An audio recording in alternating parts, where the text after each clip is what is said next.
है मेरे भोजपुरी बिरहा सुनने वाले साथियों, बहुत कांड हमने गाया, आप लोगों ने बड़ा दुलार और प्यार दिया। यह जो मैं बिरहा गाने जा रहा हूं जवाहर फिल्म्स के बैनर तले, जिसके डायरेक्टर हैं छोटे भाई कमलेश यादव जी, रिकॉर्डिस्ट हैं जितेंद्र जानूदी और वीडियो पर है गोलू खरवा। बिरहा हमने बहुत गाया और आप लोगों ने सुना, पसंद किया। प्रेमी प्रेमिका की बिरहा, प्रेमी ने प्रेमिका को गोली मार दिया, प्रेमिका ने प्रेमी को जहर दे दिया, प्रेमी प्रेमिका फांसी लगा करके मर गए, नदी में कूद करके जान दे दिए। लेकिन एक प्रेमी और प्रेमिका की ऐसी दर्दनाक घटना जिसको सुन करके इतिहास का पन्ना पन्ना रो दिया और हिंदुस्तान के जर्रे जर्रे के दिल में यह एक आवाज उठने लगी, क्या ऐसा भी होता है इस जमाने में। 4 लाइन भूमिका में कवि का भाव है। ज्ञान का दीप बुझ जाता है इश्क में, रिश्क की अब न कोई भी परवाह करते, निकल पाते न घिर कर अंधेरे से बाहर, जरा भी न जुर्मी जमाने से डरते, नापाक लेकर मन में इरादा आगर रिश्तों में खुद ही लगा देते हैं। सिसकती है स्याही ये रोती कलम है, दाग दामन में पापी लगा देते हैं।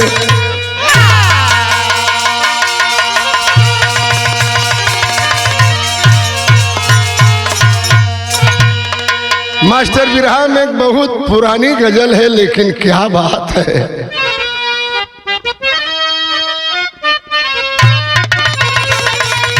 अरे जहां आदमी भी काला, जहां आदमी भी काला, वो बाजार ना काला।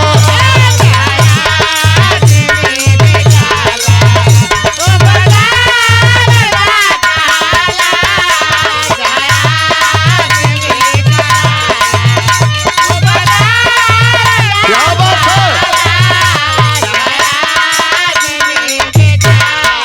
अरे बिरहा सुनने वाले साथियों, जमाने के लोगों, ये जान लो कि कितनी, ये जान लो कि कितनी है प्यार की गहराई, ये जान लो कि कितनी है प्यार की गहराई, ये जान लो कि कितनी।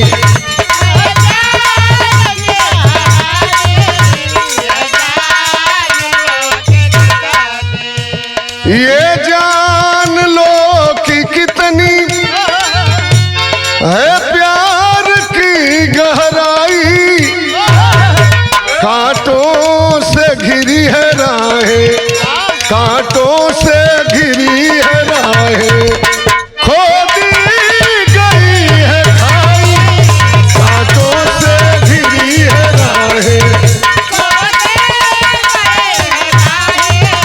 कांटों से घिरी है राहें, कांटों से घिरी। ये घटना कहाँ की है मास्टर? उत्तर प्रदेश में अमरोहा की कहानी है, उत्तर प्रदेश में अमरोहा की कहानी है। भवनखड़ी ग्राम में एक लड़की की नदानी है।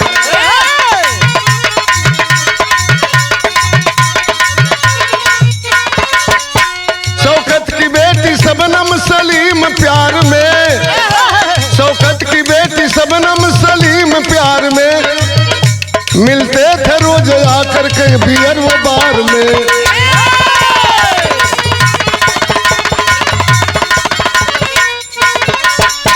गाते थे गीत ऐसे मस्ती में झूम कर, गाते थे गीत ऐसे मस्ती में झूम कर, देखे नहीं कभी कभी वो पीछे है मुड़ कर।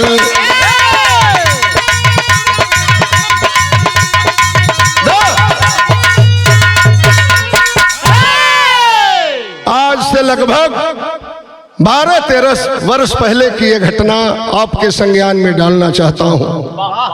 सन 2008 में जिला अमरोहा जो उत्तर प्रदेश में पड़ता है, 52 खेड़ी का रहने वाला एक सम्मानित परिवार, उस परिवार के मुखिया का नाम था शौकत अली। शिक्षक थे, मास्टर थे। उनकी बेटी सबनम, परिवार में बेटी सबनम थी, 2 बेटे थे और 2 लड़कियां थी। हरा भरा परिवार चल रहा था, बड़ी खूबसूरत थी सबनम, उस परिवार की बड़ी लड़की। बाप के मन में सपना था अपने बेटी को पढ़ा लिखा करके इसको भी शिक्षक बनाऊंगा। समय बीतता गया और उसी गांव का रहने वाला सलीम नाम का एक नौजवान जो 8वीं फेल था, लेकिन प्यार में आदमी न गोर करिया चिन्हेल, न बूढ़ न जवान, न जात न बिरादर, न मोट न पातर, न गोर न करिया। बड़ी खूबसूरत थी सबनम। एमए पास कराया वो बाप अपने बेटी को, लेकिन दिल लगे दीवार से तो परी क्या चीज है। सलीम और सबनम में धीरे धीरे प्यार की शुरुआत होने लगी। तरस कौन मास्टर? वाह वाह, क्या बात है। अरे जिया हीरा, तरस तो यहाँ हुए बा के गोरिया मुश्किल भजीना तेरी गली में।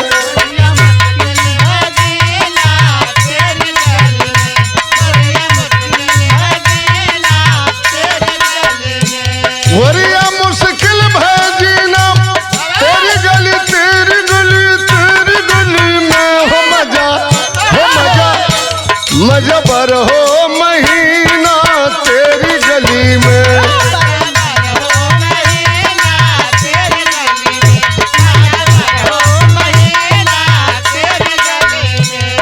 जब सबनम और सलीम का प्यार परवान चढ़ा तो कवि ने भाव लिखा है कि लिख लगले कहानी यार प्यार के।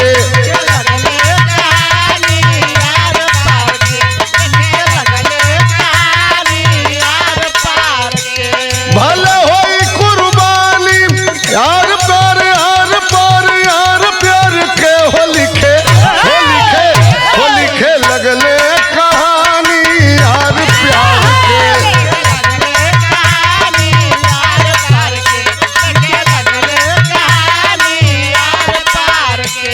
अरे लैला बिन मजनू के आवे न चैना,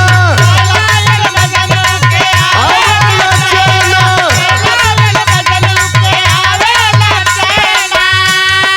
हीर बिन राजा के बरसे लाना।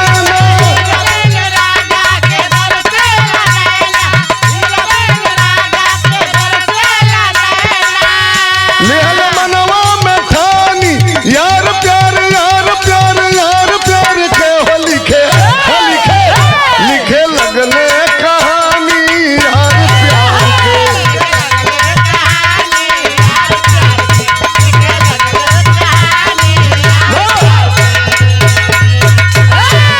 सबनम और सलीम के प्यार की चर्चा गांव जवारी इलाके में हो गई। मास्टर शौकत अली का चेहरा नीचा होने लगा। बेटी को डबल में कराया था शौकत अली ने। उसका प्यार चल रहा था 8वीं फेल सलीम से, लेकिन जब प्यार दोनों का परवान चढ़ा, दोनों शादी करने पर आमादा हो गए। इसका विरोध किया उस लड़की के बाप ने, मैं शादी नहीं करूंगा। लेकिन सबनम ने सपना सजाया कि मैं शादी करूंगी तो सलीम के साथ करूंगी, और जब शादी करूंगी तो मेरा बाप और मेरा परिवार इसमें रोड़ा बन रहा है, तो हम क्यों न पहले परिवार को ही खत्म करें। योजना दोनों बनाते हैं सलीम और सबनम। तरज बदल गई मास्टर। आए हैं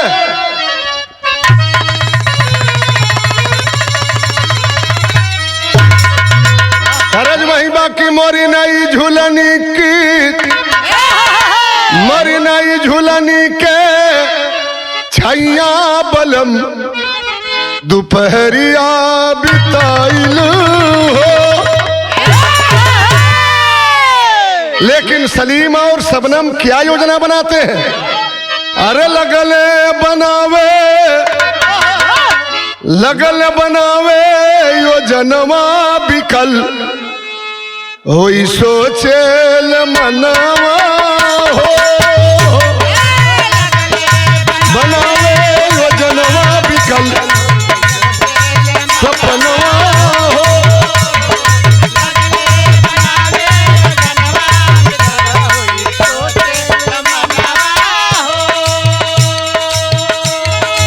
परिवार ही रोड़ा बन रहा है।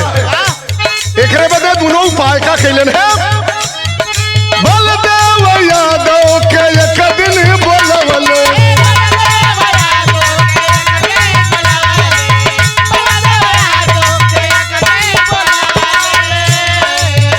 बलदेव यादव दूध बेचने वाला बलटहरा जिसको कहते हैं, रोज दूध देता था उस परिवार में।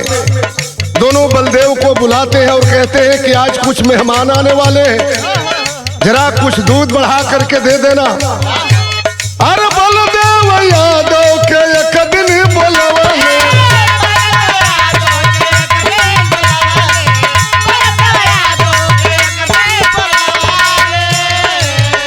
अरे दूधवा बढ़ा के उनसे मंगवले।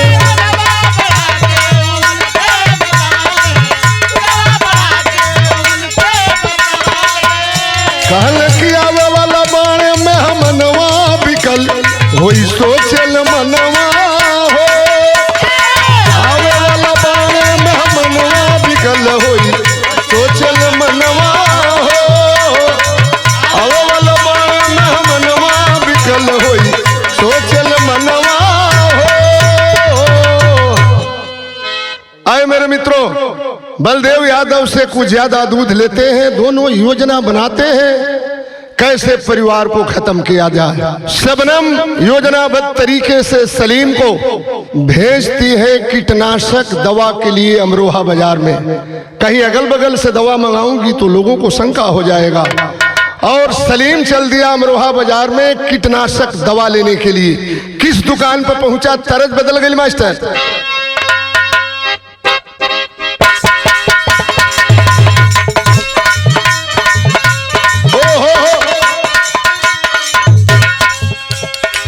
ए शर्मा जी, धुन तो वो समय के बाद जेवना घरी हम बिरहा सीखत रहली। पहला बिरहा सीखली, वो पहला बिरहा कई धुन रहल। आज से लगभग 40, 42, 45 बरिस पहले कई धुन बा। वो जमाना में गवैया गावत रहलन। तनी आजो कल की धुन से के मिला ली है जा श्रोता सजन। अरे ठीक है, दोपहरिया में गोड़ावा जरेला, गोड़ावा जरेला हो।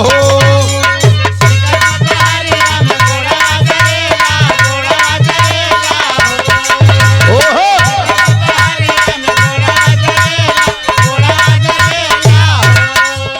तनी हम के लेबा, अरे तनी हम के लेबा गोरवा उठा मोरे मितवा।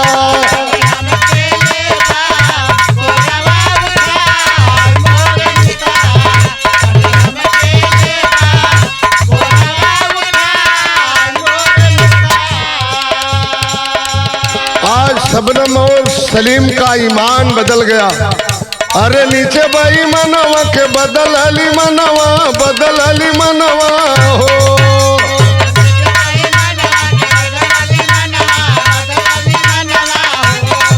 ओहो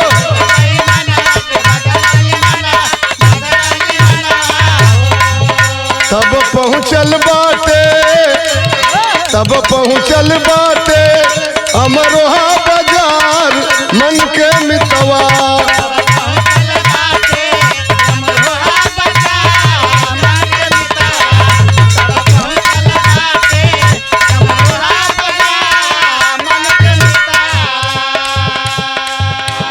आए मेरे मित्रों, पहुंचा अमरोहा बाजार में। और जा करके बताया उस मेडिकल स्टोर पर कि हम कुछ तरकारी बोले बनियों में किरौना कीटनाशक कोई हमें दवा दे दीजिए, पौधों के ऊपर कीड़े मकोड़े पड़ रहे हैं। जब जा करके आवाज देता है उस डॉक्टर के यहाँ, तब मंटू जय सवाल से वो पूछे ले उपैया, कीटनाशक हमरा के दे दवैया।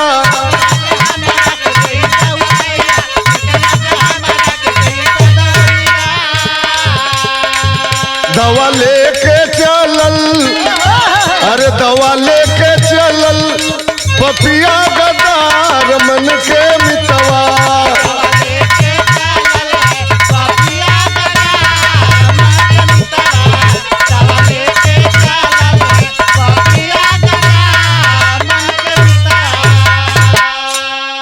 मंटू जायसवाल की दुकान से कीटनाशक दवा लेकर के वह सलीम आया। शाम ढलने लगी, शबनम से मिला, प्यार में परिवार तुम्हारा रोड़ा बन रहा है, जहर दे करके क्यों न हम लोग मार दें। दूध में जहर को मिलाते हैं सलीम और शबनम, पारा पारी पूरे परिवार को पिलाते हैं। दूध में वह कीटनाशक दवा मिलाने से जहर हो गया। लेकिन धीरे धीरे जब रात बीतल 10 बजल, भाव कवि लिखना मास्टर, आए हाय हाय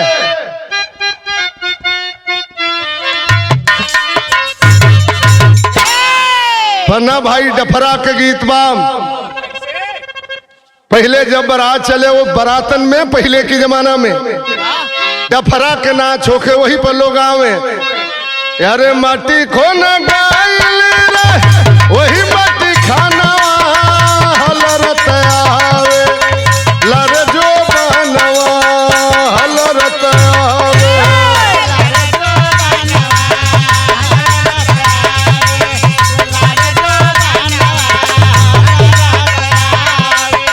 दस बजे रातिया में गई के बिचरवा दूध में मिलावे, ले हो जा रवा दूध में मिलावे।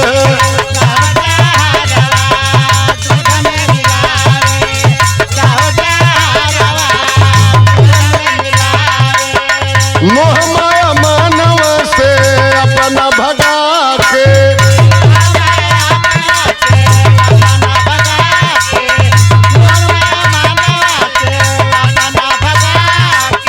दूधवा पियावे लगले सबके जगा के।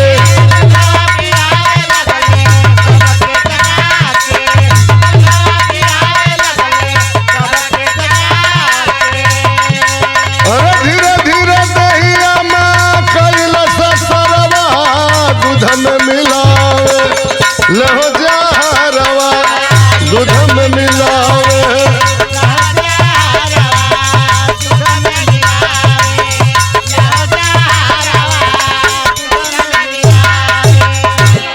जहर भीन गया, पूरे परिवार के लोग छटपटाने लगे। वह शबनम बुलाती है सलीम को, पारा पारी सबकी गर्दन पकड़ने लगी। सबसे पहले पहुंची अपने बाप के पास, बाहर बेटी और बाप का रिश्ता, किस मनसा से वह बाप अपने बेटी को पढ़ा लिखा करके एमए पास कराया। कुछ होश में था वह बाप, शौकत अली गर्दन पकड़ती है और हाथ में कुल्हाड़ी उठाया है वह सलीम। बाप अपने बेटी से एक दया की भीख मांग रहा है। मास्टर साहब तरजता हुए बाप,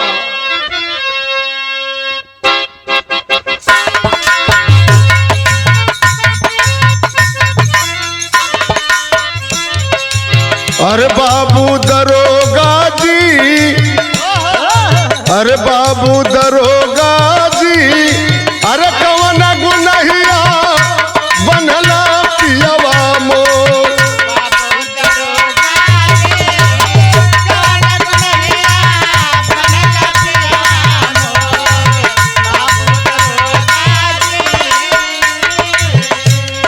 रो रहा है वो शौकत अली मास्टर, अपने बेटी से दया की भीख मांग रहा है। अरे हमारी बेटी हो, अरे हमारी बेटी हो,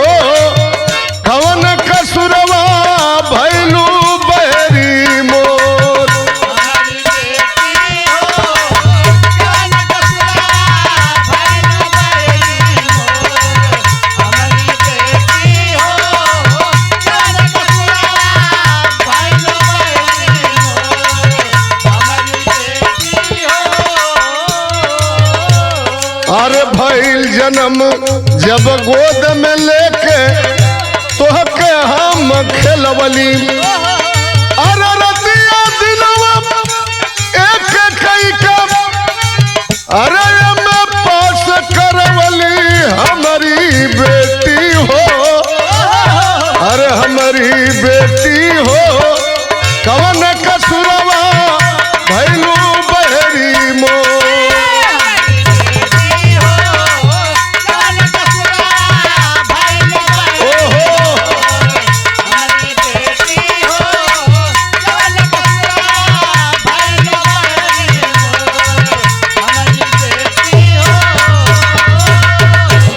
बेटी जो तुम्हारी इच्छा करे कर लेना शादी, मैं रोड़ा नहीं बनूंगा, लेकिन हमें बख्श दो बेटी।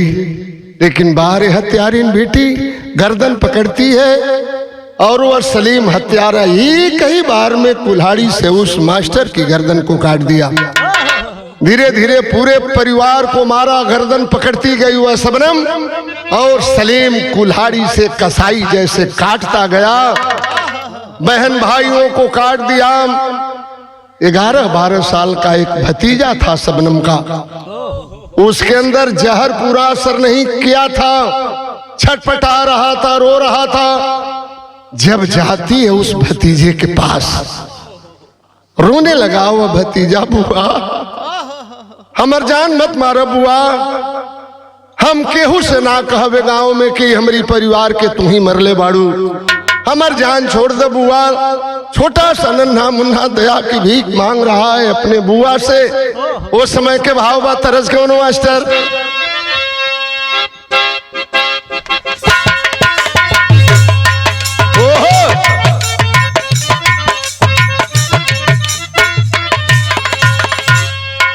तरस तो है बा मास्टर, पिया परदेश गईले तार लागो टोपिया में,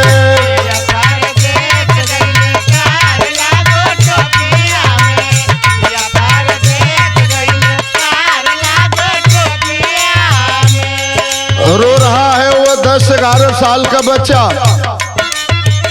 काहे खातिर मार तारू जान हमारे बुआ हो,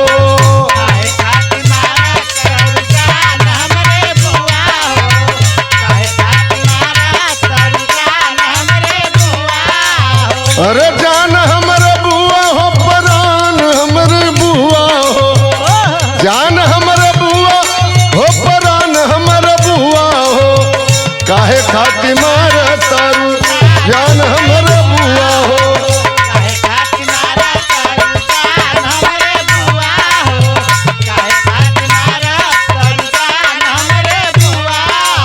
अरे हमारा के दे दे क्षमादान हमारे बुआ हो, काहे खातिर मार तारू जान हमारे बुआ हो।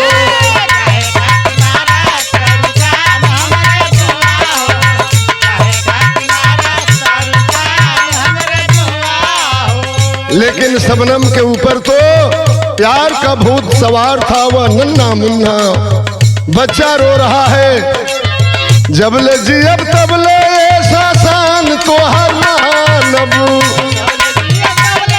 एहसान तो हर मानब, अरे जनवा से बढ़ी के हम तोहरा के जानब,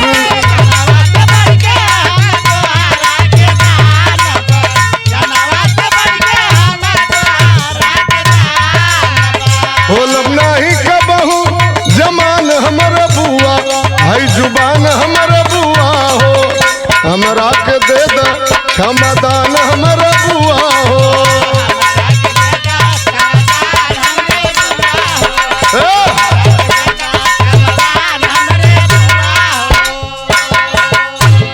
नहीं मानी वह हरामी, उस शिक्षक की बेटी शबनम और सलीम उस मासूम बेटे की गर्दन को कुल्हाड़ी से उतार दिए। मचा कोहराम हल्ला हो गया। सुबह की बेला में बैठ करके दरवाजे पर छाती पीट पीट करके रोने लगी। हमारे पटीदार जमीन जायदाद के लिए हमारे पूरे परिवार का कत्लेआम कर दिए। लेकिन बिरहा के टेरी में कवि ने भाव लिखा है, अरे इतिहास का पन्ना पन्ना रो दिया, अरे इतिहास का पन्ना पन्ना रो दिया, गुलिस्ता खाक हुई ना पूरी हुई तमन्ना, अरे तमन्ना, अरे तमन्ना। बैठ के त्रिया चरित्र दैवो न जानो, बैठ के नखड़ा कैले बे गांव जवार के लोग जुटल बा, पुलिस प्रशासन के लोग जुटे हैं, इल्जाम लगा रही अपने पटदार देहात के ऊपर। पहपट में कवि ने भाव लिखा है, अरे कैलस न खड़ा सली रूप में आई बन के हर जाई, चाहे मेके के दई फसाई बन के हर जाई।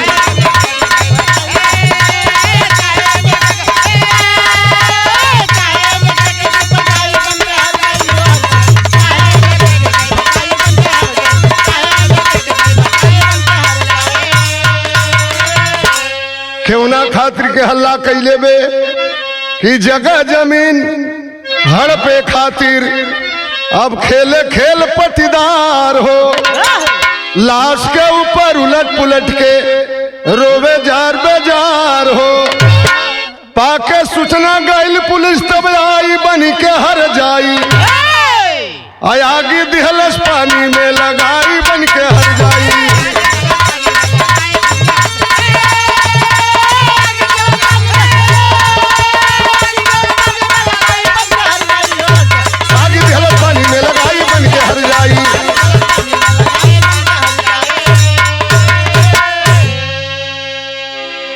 पानी में आग ना लगल है शर्मा जी, पानी में आग लगाई हर जाई चिन्ह बारे तेजन, तेजन कभी एगो गीत लिखले रहलन, बिना अगिया के आग पानी में लगाई हर जाई चिन्ह, फरके से फट दे चिन्हाई हर जाई चिन्ह।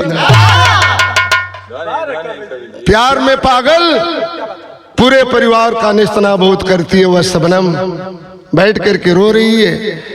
इस खबर की सूचना मिली उत्तर प्रदेश सरकार की पूर्व मुख्यमंत्री सुश्री मायावती जी को, जाती है उस परिवार से मिलने के लिए। भाव कवि आल्हा में लिखा है,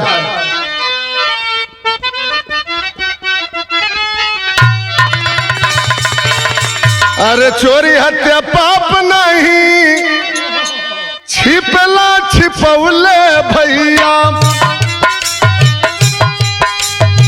अरे एक दिन होई जाला भेदवा उघारी, मुख्यमंत्री मायावती भाई के खबरिया भैया, 5 लाख देवे खातिर भइली तैयारी, बाकी दूधवा से पानिया अलग होई गईले भैया, शबनम सलीम गईले जलिया मझार, फांसी के सजैया भैला कोटवा से भैया, बेर बेर पपिनिया लगावले गुहार, दूध का दूध पानी का पानी हुआ। तत्कालीन मुख्यमंत्री मायावती जी गई, 5 लाख रुपया दे रही थी परिवार को, लेकिन पीए ने इसका विरोध किया। असली पता लगाया जाए, लग रहा है कि इस परिवार की हत्या कराने वाली यह शबनम महिला ही है। आखिरकार छानबीन हुई, हथकंडा है सरकार के पास, सीबीआई जांच बैठाई गई। पोस्टमार्टम रिपोर्ट में आया कि शबनम ने ही अपने परिवार का कत्लेआम किया है। कोर्ट से आदेश हुआ, जेल की सलाखों में आज तक बंद थी, अब चर्चा हो रही है पेपर पत्रिका में, अखबार में, टेलीविजन पर और मोबाइल पर, नेट से, चैनल के माध्यम से कि अब शबनम की फांसी होगी, सलीम की भी फांसी होगी। लेकिन एक राज इसमें छुपा है मेरे बिरहा सुनने वाले साथियों, सलीम और शबनम के प्यार का एक निशानी, जेल में ही बच्चा पैदा हुआ जिसका नाम ताज रखा गया, और उस जेल से ताज को लेकर के एक फरिश्ता भगवान का उस्मान नाम के व्यक्ति उस जेल से उस बच्चे को लेकर के गया, उसका पालन पोषण किया। वो लड़का आज लगभग 11-12 वर्ष का हो गया है। गया था जेल में शबनम से मिलने के लिए और आवाज दिया कि मेरी मम्मी को छोड़ दो। और शबनम ने रोते रोते अपने बेटे को समझाया, जाओ बेटा पढ़ो लिखो, आगे नाम रोशन करो। मेरे मित्रों, तो आखिरी लाइन में कवि का भाव है,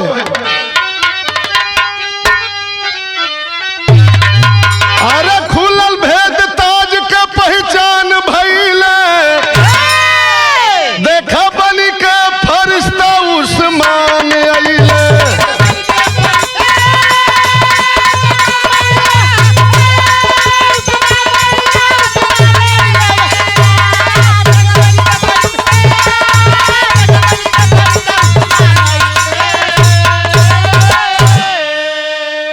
राष्ट्रपति महोदय के नाम से वह 11-12 साल का लड़का ताज एक चिट्ठी भी लिखा है कि राष्ट्रपति अंकल, मेरी मम्मी को फांसी मत दो, मेरी मम्मी को फांसी मत दो, मेरी मम्मी बेकसूर है। वह लड़का उस्मान नाम के एक मुसलमान के पास दोनों पति पत्नी उस बच्चे का पालन पोषण कर रहे हैं। यह खुलासा हुआ है, ऐलान तो हो गया कोर्ट से कि शबनम को फांसी होगी, लेकिन लग रहा है कि यह फांसी टल भी सकती है। किसी ज्योतिषी ने, किसी संत ने, किसी महंत ने कहा कि शबनम को फांसी देने से भारत की तस्वीर और तकदीर भी बिगड़ सकती है। आगे जो हो मालिक जो लिखेगा वही होगा।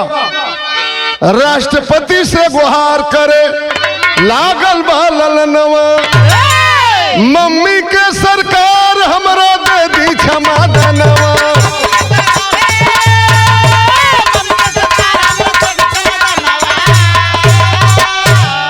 अरे मम्मी बिना चूरी अरमान भइले, देखा बनी के फरिश्ता उस्मान आइले।